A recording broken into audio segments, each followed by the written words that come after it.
Hello, I am Brenda Ringwood, and I am your host for the Becoming the Best You TV talk show. This isn't any ordinary TV talk show. It is a show about becoming the best version of yourself. The change is possible if you really want it. We share stories about ordinary people doing extraordinary things, sharing encouragement, hope, and perseverance of overcoming from people from all walks of life who are doing wonderful things. It is our hope that the things they have struggled to overcome will encourage you to step up and do the things that you want to do in life. To step out and be heard. Don't let your past stop you. Don't let fear and doubt and what others say get in the way of your happiness. Stay tuned as we share amazing stories in hopes that your dreams will unfold. And remember to always put your crown on. Wear that crown because only you rule your kingdom. Some of our BTBY speakers that speak from our stage and all over this country and in other parts of the world actually are going to do a speaking class.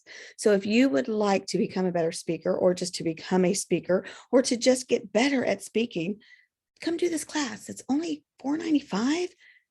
It's 8 weeks. It's virtual. It's interactive. And we come out of the gates with speaking assignments. Not only that, we're going to teach you the business of speaking. So if you just want to be a better speaker, if you want to be a motivational speaker, if you want to be an MC, if you want to be a corporate speaker, if you want to teach better, if you want to do presentations better, let's say you're on a board and you have to present, or you do sales for your job, this is the class for you. Go on over to btbspeaker.com, stands for Becoming the Best Speaker You Can Be.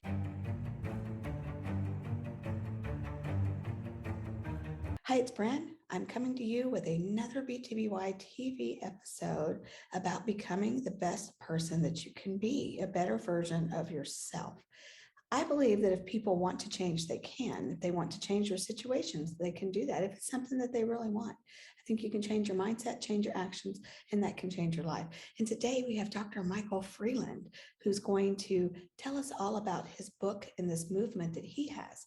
This movement is called Mental Real Estate. He does conferences. He has a book out called Free Your Land, and it's about your mental real estate, your mindset. So it fits in well with what we talk about. His book is also our sponsored choice for the BTBY movement. So of course we had to interview him. So stay tuned as you watch Dr. Micheal Freeland's story unfold. Hope you enjoy.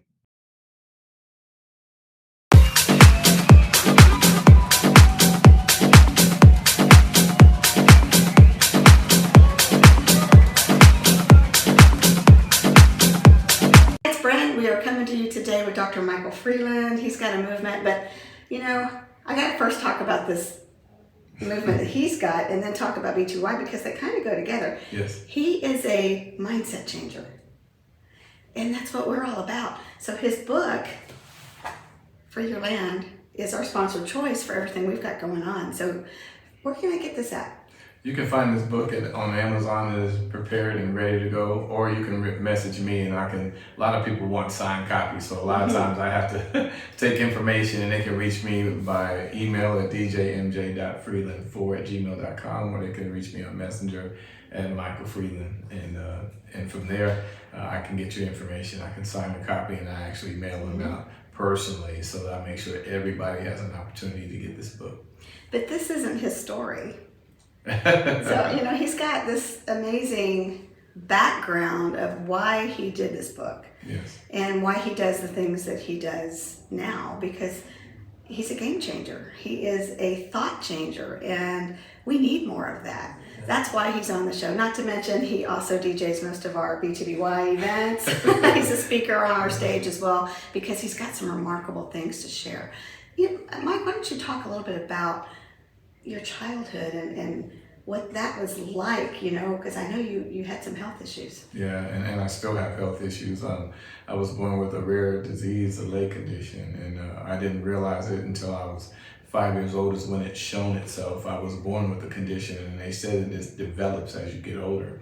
So by the age of 5, I remember having to go through some hard times with my mother because I didn't understand what I was dealing with, and my mom had to deal with a lot of the challenges that I had. And so when I was 5 years old, I remember us getting prepared and having to go to outside and play, and my mom would always let me and my brother run around, and we always like to get dirty, but on this particular day, I remember my mother telling me to and my brother to come inside and get ready. So we had to take our baths and get ready to go somewhere.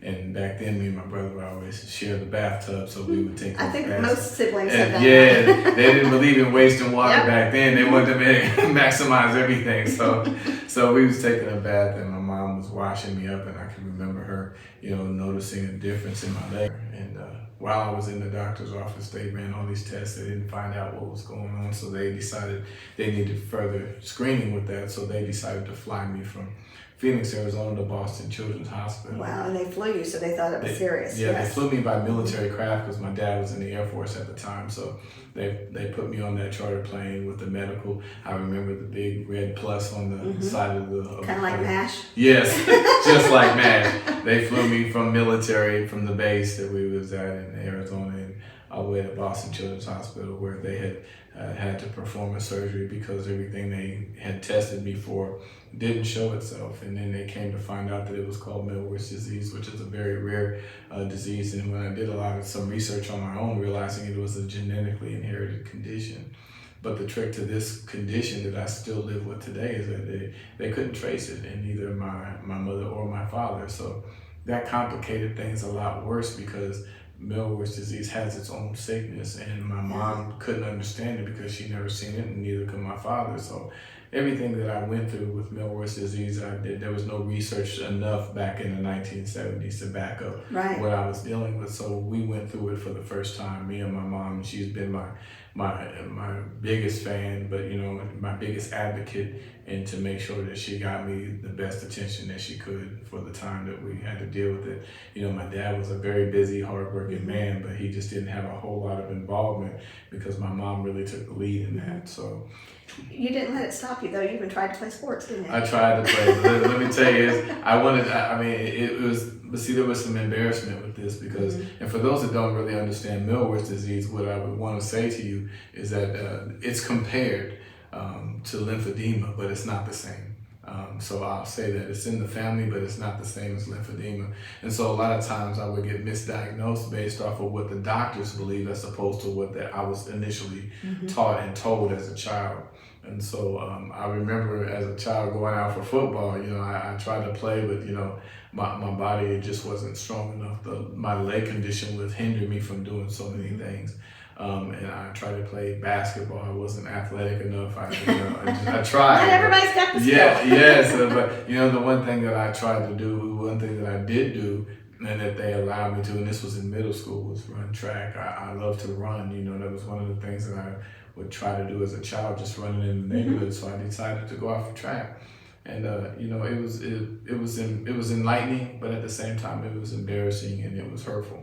Yeah, and kids are cruel. Kids can be cruel, and I said that people will make fun of the things they don't understand. That's right. And that proved to be true, and I was an example of that. And so having that example in front of me, I chose to try to do something more with it. But what bothered me more, and I remember, and I'll say this because I remember that middle school track meet, it was an all-city meet. And having to go through this meet was a big deal for me because even though I made the team to run track, they would never let me run.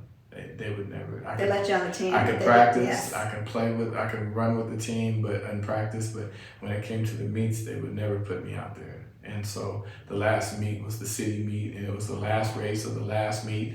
And I finally heard my name called to run, the 400. And I remember running around that track when the gun goes off, and I got that first 100 in, I was doing pretty good. I got the second 100 in, I was doing pretty good. But when I got around to that third 100, my leg condition started to set in. And I'm not going to make an excuse. I just noticed that I just didn't have the strength. And so I kept running because I wanted to be in that race so bad. You wanted to finish that race. I kept running, yes. And so I remember getting around to that last 100. And as I was getting past the last 100 and into the last 100, you can always remember that you always had to run in front of the crowd that last stretch to get to the finish line. You always ran in front of the bleachers. That's right, the bleachers. Yeah, so all the fans would be there on the last 100, and the thing was, I could remember as I was running that last 100, I could hear the people in the stands because I had to wear shorts. So my leg condition was very visible for people to see. There was a difference between the two legs and the way it was shaped. So,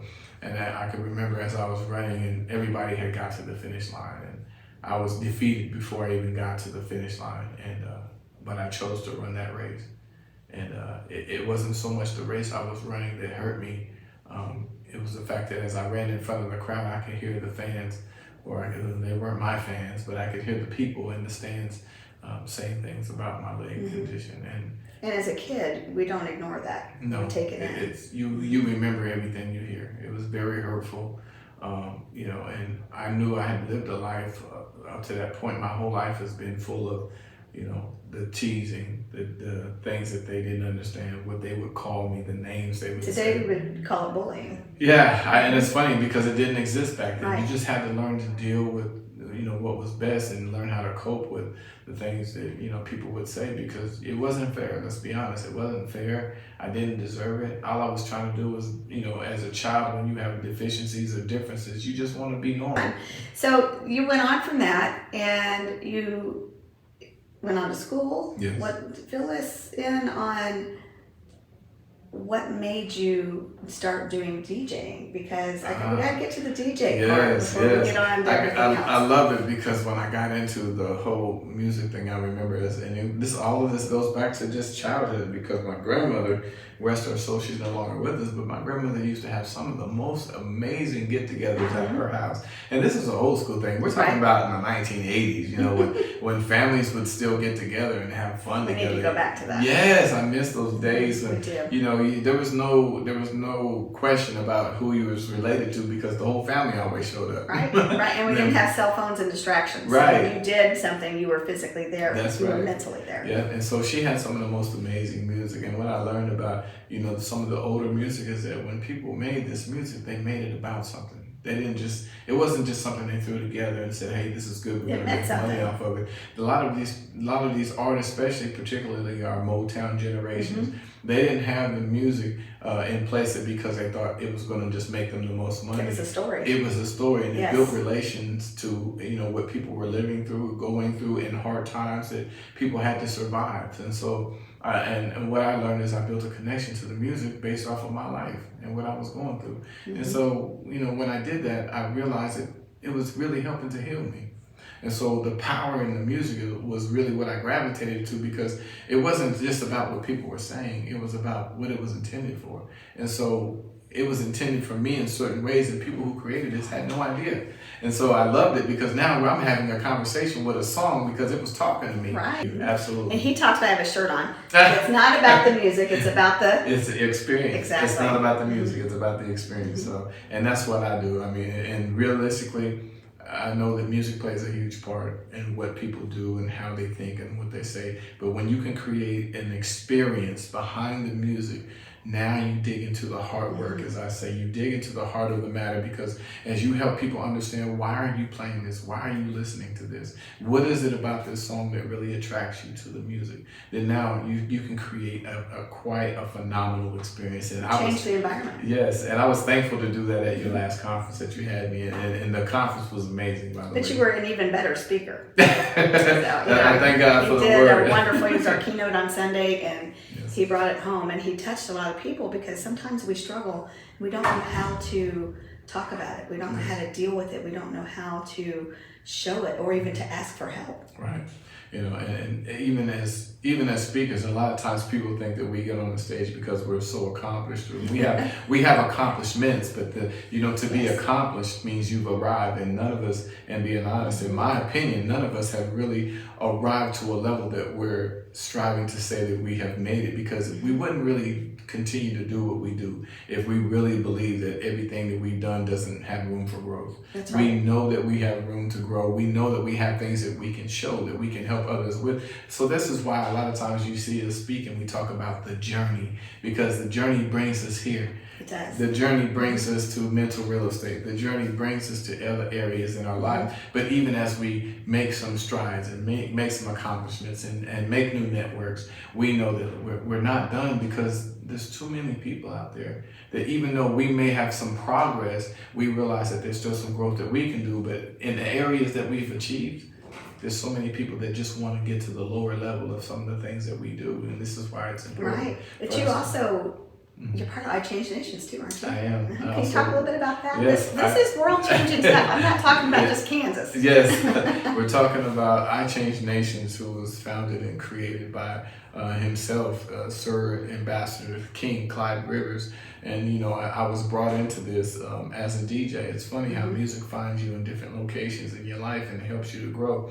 But working in I Change Nations has been amazing. And from there I became a World Civility Ambassador, to where I get an opportunity to travel around the world and continue to express the golden rule: treat others as you would have them treat you. And so it's been an amazing platform. And also becoming, I've received my honorary doctorate from working through I Change Nations, through the creation of Free Your Land, developing your mental real estate is a new ideology that has been accepted in so many different countries already. And so it's doing the work. So I'm grateful to his ambassador, his kingship, my friend, Dr. Clyde Rivers, for what he has done to help mental real estate take ground in the platform that it needs to. So it's helping so many people around the world.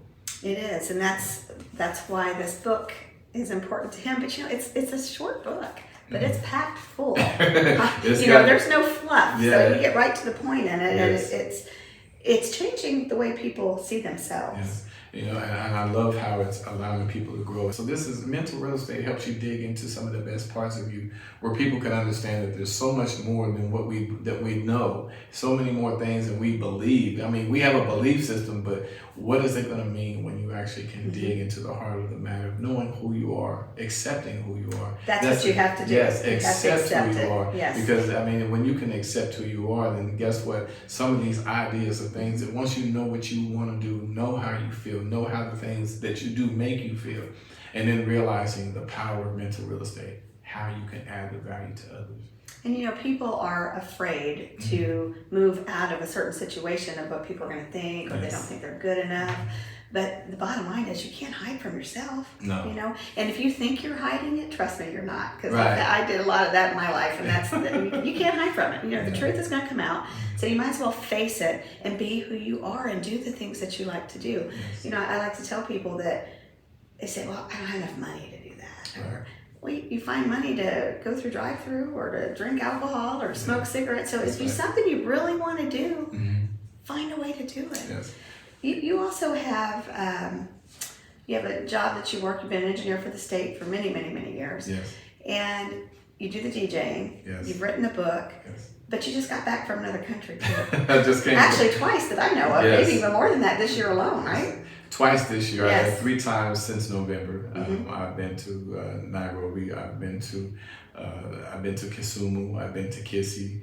And it's been amazing. These trips have been, they're not time wasting whatsoever. It was very busy. It's work, and and remember this when people are talking about having books or initiatives that you want to see grow. If we could just become overnight success by creating a book and just selling it from home, it doesn't work. If you really got something that you believe in, and you've been the creator and the author of that, you have an obligation to the work that you've created. And for me, mental real estate, if I said that it belongs in the hands of everyone, the only way that I personally believe it's going to happen is I got to get to some of these places. Because everybody doesn't, and believe it or not, there's a lot of people that don't have the technology that we have at the push of a button to order a book on Amazon and have it delivered to your house in 5 days. It's not realistic in a lot of countries and a lot of places that you want and need your initiative. And we think, why not? But it's just not there. You got to have that infrastructure, which costs money. Yes. Yeah. And you have to get out of your comfort zone. Let's be honest. There's been times and moments in being overseas or in Africa and other regions of the country that it can be a little nerve-wracking, because you're going in places that you didn't believe. That sometimes I can't believe I made it here, and you're there, and now you have to operate within the gift that you've been given. And a really faith-based driven initiative is really what helps to carry you. If you have a faith system, believe in that system that you have, because you wouldn't be there if it wasn't meant for you to be there. And there's a reason and a purpose as to why you showed up. So when I go to other countries and I speak on mental real estate and I teach it, and I'm so honored right now. There's so many people right now on the ground over in Africa that believe in mental real estate, that they're now educating children. See, that's good. Yes, they're educating because that's children. Where we start hiding ourselves, especially when we get in middle school, high school, trying to fit in, putting a mask on. There's a quote, and I know I'm going to botch it up, but it says, you can never truly love yourself. Really love yourself if you're putting on right. a mask. Who are you? Mm-hmm. Yes, and this is a whole part of developing your, it didn't say mine, the book says developing your mental real estate, because as you develop who you become, you will develop a level of comfort. But let me be honest with you about developing your mental real estate. There's going to be some shameful moments. Mm-hmm. There's going to be some embarrassing moments. But you have to go through that yes, to get to the next side. Yes, because your strength comes through sometimes understanding that there's some failures that we have to overcome, because a lot of times your failures will stop you from succeeding. Right. And that's something how to think about that. When people have failed, they throw in the towel, they quit. I can remember running that race, but where would I be if I had just stopped and walked off the field and never went to that finish line? The shoulda, woulda, coulda. Right. That's what happens. Right, exactly. So developing your mental real estate, it means you have to make it personal. Yes. It has to mean and matter more to you than it has to matter to anyone else, because there's a fight that only you can fight, and guess what? You're going to be in there by yourself. In some instances, that's right. It's going to matter that you stay in the fight, no matter how hard it is, no matter what it looks like, what they're telling you. There's a fight that only you can fight, and I'm confident. Only you can win it. Yes, mm-hmm. And I'm confident that in developing your mental real estate, you will find the best version of yourself. Yes, you also have an event coming up yourself. Yes, want to talk a little bit about that? Yes, on August 20th this year, 2022, I'm doing a mental real estate conference.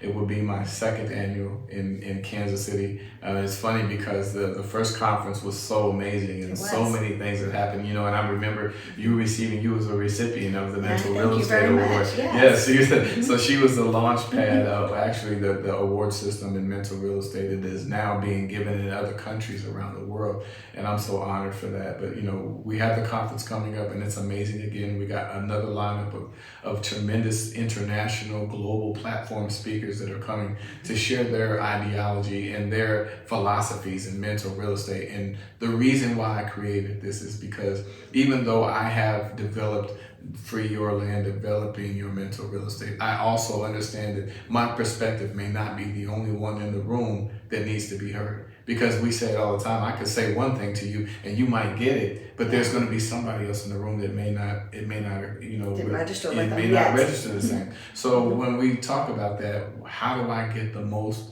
out of what we're doing in mental real estate? Bring other perspectives, bring other ideas, bring other challenges to the table, allow people to connect with other people. So even though it's my conference and I'm proud to put this on, I understand fully that just giving you my perspective of mental real estate may not be enough. In parting, can you give us some words of wisdom on becoming the best you? Yes.